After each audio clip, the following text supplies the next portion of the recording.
Now, for the viewers and fight fans in attendance around the world, and the millions of future subscribers across all my social media platforms, welcome to Tough Glove Boxing. I am locked in, and let's get ready to talk about it!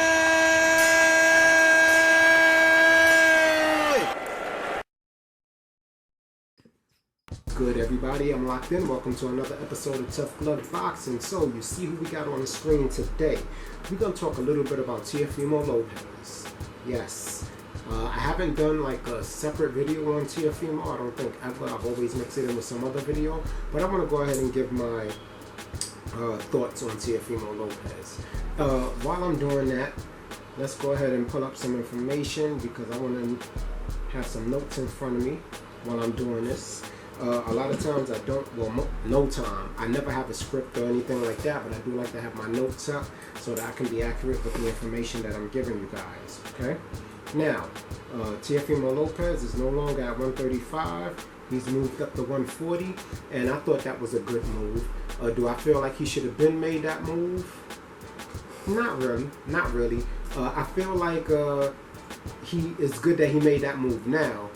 And but I don't think that's the reason why he lost to George Kambosos, because he should have moved up and he stayed in the weight division too long. I don't buy that at all. I don't buy that at all. But I will tell you that I saw the interview with him and Max Kellerman. Okay, it was a pretty good interview, right? I'm not gonna even lie. I enjoyed the interview. It was pretty good. And so, let's see what we got here. All right, so we got a lot of people fighting at 140, right? We have Teofimo Lopez is coming up later this month. I think it's actually next weekend. He's fighting Predro Campa. I expect him to fully dominate, providing we get the old Teofimo Lopez back. You see the pictures that I have on the screen, I selected those specific pictures for a reason. Now, when I first saw Teofimo Lopez, and this was a couple fights before he fought Lomachenko, okay? When I first saw Teofimo Lopez fight, before the Richard Comey fight, I thought to myself, this guy is going to be a boxing superstar. Now, I've been hard on him on this channel whenever I did speak about him because of his antics from last year. You know, how he tried to minimize Devin Haney, some of the delusion that he still possesses. And I focused on that, but I never really focused about how much I really did see him as one of the future faces in boxing. Okay? I felt like the only thing that really beat Teofimo Lopez was Teofimo Lopez himself. Okay? Now, I know when he won the fight finally, but anyway, let me not jump the gun. But anyway, so the first time I saw Teofimo Lopez, I'm like, this guy's a star. He had the fan-friendly fighting style. He had great technique. He had power, right? And not only that, he knew how to play to the crowd. He knew how to entertain the crowd after each fight, his little annex. And I just brought into the whole thing, and I really liked him. Now, I like Lomachenko too, but what I didn't like about Lomachenko, see, I don't really like hype jobs. Even if I like the fighter, if they're being hyped up before they prove it, I don't like that. You know what I'm saying? I feel like it puts a lot of pressure on the fighter, and it makes people look at the fighter in a bad way. And I know sometimes the fighter is not the one who's responsible for that. Like, they promotional team might be great at hyping them up because at the end of the day, they are a business. But saying Lomachenko was the next Muhammad Ali and all of this, when he really was just really not doing anything that we haven't seen before. Yeah, he throws punches and then moves on the angle, but when Floyd did it or Shakur or anybody else did it, they runners or they're slick black boxers, or, you know, but when Lomachenko does it, he's suddenly the Matrix and this new style nobody's ever seen. 1 minute he's there, 1 minute he's not. Like, get out of here with all of that, right? He's a good boxer. He's a great boxer. I like Lomachenko. I want to see him do good, but I want him to earn the hype that they gave him. He as it clearly was shown, he's not that guy. Can he be that guy? Yes, he does have the pedigree. I'm not even gonna lie, but he's not that guy. In his camp, Usyk is that guy. You understand? Teofimo Lopez, I mean, not Teofimo, Lomachenko, as far as I'm concerned, as of now, not that guy. But so when Teofimo Lopez finally got his shot at Lomachenko, my money was on Teo. I won money on Teo because I knew Teofimo Lopez was going to win that fight based on everything that I've seen prior. He looked focused. He was always in sparring. He was always in the gym working out. I said, this kid is hungry. You could see it in his eyes when he stepped in the ring during the face-offs. You saw it in his eyes that he wanted to take it. You know, Lomachenko was looking like it was a joke, but I was thinking, look, this dude is big. He ain't no joke, right? And a lot of people say Lomachenko lost that fight, including me. I brought him to that one time because he was having shoulder problems, right? Now, here's why I don't accept that, right? I feel like a lot of fighters, they always admit they never go in exactly 100%, right? Because of the training camp and the sparring and things of that nature. But when he did pick it up, he started winning every round. I think that the reason why Lomachenko was so scared to throw those punches is because of what eventually happened in the 12th round. He couldn't just free trade with Teofimo Lopez the way he wanted to because he knew he was going to get caught. And if he got caught and hurt, he knew that Teofimo Lopez had the power plus the technical ability to finish him off.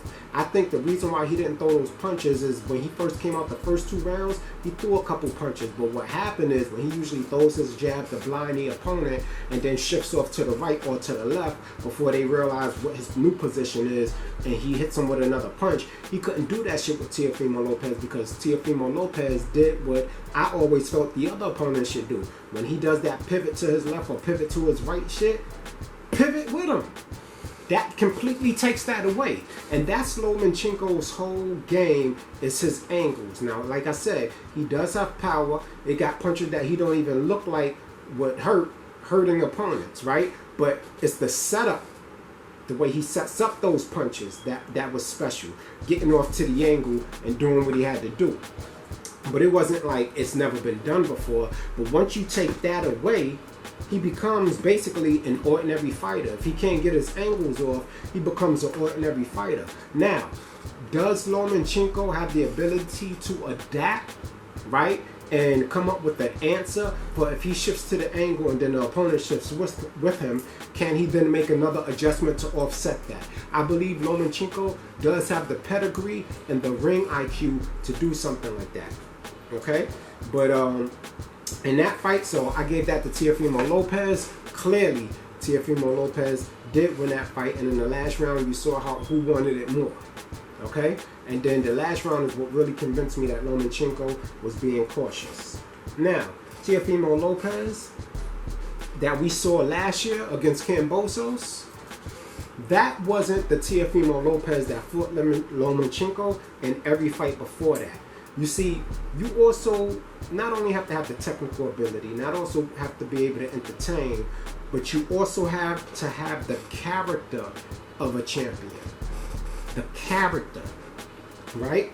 Once he thought he cleared out the division because he wouldn't fight Devin Haney to really make it undisputed, right? But once and then there's rumors, I saw a Punch Drunk video where they said there was supposed to be a meeting set up that Devin Haney never showed up to. So was there smoke and mirrors there? I don't know. I respect Punch Drunk boxing even though I don't agree with a lot of stuff. But, you know, I can't detect any lies in what he's saying, right? Nobody's disputing what he's saying, right? Was there a meeting set up? Did Bill and them show up? We don't know, right? But that's neither here nor there. Right now, Devin Haney is the man, and Teofimo Lopez needs to prove himself in the new division that he's at right now. But the Teofimo Lopez that we got last year wasn't the same focused Teofimo Lopez. I didn't see much of him in training. Matter of fact, all the videos that I did see of him was him outside of training. I also feel like his father was a major hindrance. Now, you know, I don't like to talk about nobody's immediate family. His father obviously knew enough to get him to the point where he got him. But sometimes you just got to pass your son off to somebody that can make better adjustments. If maybe he even had a better person in his corner for that Kambosos fight, he would have been able to edge out 1 or 2 more rounds. But he really didn't have any help. He was literally in that fight alone by himself. Senior was having a good time. He seemed a little intoxicated, and you know, there it is. I didn't think that was responsible for him at all. Here you got your son who's in a sport that could take his life and apparently from what the doctors reported after the fight, almost did take his life, and you couldn't even stay sober enough to give him the proper guidance to get through the fight. Why wasn't Teofimo Lopez focused? You know, as a man, I can understand how you can be going through issues outside of life, family issues, monetary issues. Now you're this big star. Everybody around you thinks you have all of this money, when in reality, it's not like that yet, right? But that's where having a character of a champion comes in, because you need to know who to have around you. You need to not worry about who likes you, who's impressing you. You have a job to do and a career that you win, and it's a short-lived one. So you got to maximize all of the years, and you do that by staying hungry, by staying in the gym as if you don't have a championship, by taking care of your health, by and building on the weaknesses of what you have. Like if you have a weakness as far as your trainer, make your father trainer number 2 and get you somebody that can really train you to keep that champion mindset. You celebrated too early, Teofimo Lopez. You celebrated too early. But that's neither here nor there. I still don't like what I hear coming out of his mouth about how it was this whole conspiracy for Devin Haney to become undisputed, because, I mean, by now, somebody would have to have let him know how that just doesn't even make sense. And I'm not going to go into all of that because, I mean, it's just so obvious that's just not what happened. Nobody conspired against him. Even if he was with ESPN in that same situation, he would have lost unless the judges were rigged. And maybe that's what Teofimo Lopez means. We should have stayed with ESPN because they love us. Were they like influencing the judges to give him a favorable round or 2 or something like that? Like, I don't know. I don't think that happened with with Lomachenko, because we all know Lomachenko is Bob Arum's boy, right? That's why he's working so hard. That's why he gave Devin Haney the deal he did. Just he mainly wants to get those belts back into the hand of Lomachenko. So I hope for Devin Haney's sake he don't drink none of the bottled waters that they give him, and that he's 100% dominates that fight, because if it's a close fight, they automatically going to give it to Lomachenko. That's how I feel. But now, there's some very exciting fights at 140, right? I'm curious to see. I'm not holding this fight against Teofimo Lopez that he got coming up with Predro Campa, because I think that we need to see where he is and his mentality as far as boxing ability is now. Okay, if he can get focused like he was and just become that live dog that he used to be, have that hunger that he used to be, instead of dwelling on everything that happened in the past. Stay your ass in the gym. You don't need to party. You don't need to be around nobody that don't want to see you be great. And just focus on becoming the best you can at 140. Eventually, Devin Haney got to move up, right? Tank Davis got to move up. If Shakur keeps growing the way he's growing, he's going to have to move up. So if you put yourself in a good enough position, you really can still prove that you are the face of the sport. But it's going to take a lot of work, a lot of dedication, and a lot of focus, and we're going to have to see that in you. Now, granted, I haven't seen Teofimo Lopez all over social media except the interviews that he's doing to promote his fight, but he's still saying a lot of shit out of his mouth that I'm not really rocking with.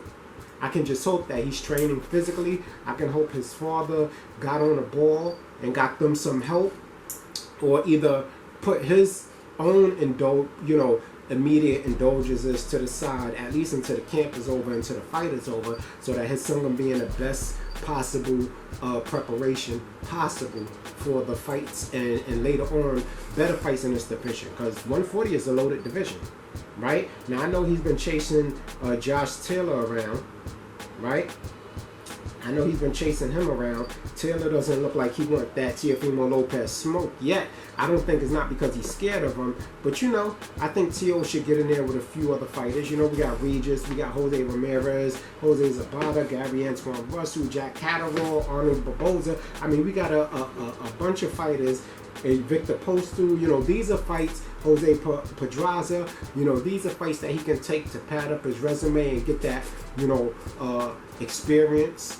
Right? I can't really say ring rust because he hasn't been out of the ring that long. When did he lose to Kambosos? He lost to Kambosos, was it in December of last year or November of that year, of last year, of 2021? So we need to go ahead and he need to go ahead and get focused. I believe that he can come back. This is the perfect division for him to really become a superstar. If he wanted to become a superstar, he could actually work on becoming undisputed, but it's just going to take a lot of focus and 100% dedication.